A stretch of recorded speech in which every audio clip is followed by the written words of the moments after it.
Təzyiq var, yerdə qalan oyuncu var, referi penaltı nöqtəsini göstərir. Sumqayıtın 23 nömrəli oyuncu yerdə qaldı. Elcan Quliyev. Məhz ona qarşı qayda pozulmuşdu.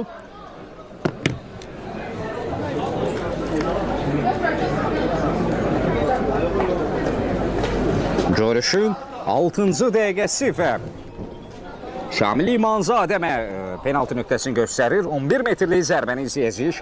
Zərər çəkən özü, hansı ki Elcan Quliyevə qarşı qayda pozulmuşdu məsələ. Topun arxasında odur. Şəhvanın kiperi Fəxri Səmədli. Gərək bu zərbə qarşısında nə edəcək? Duelonun qalib tərəfi kim olacaq? Fəxri yoxsa Elcan Quliyev?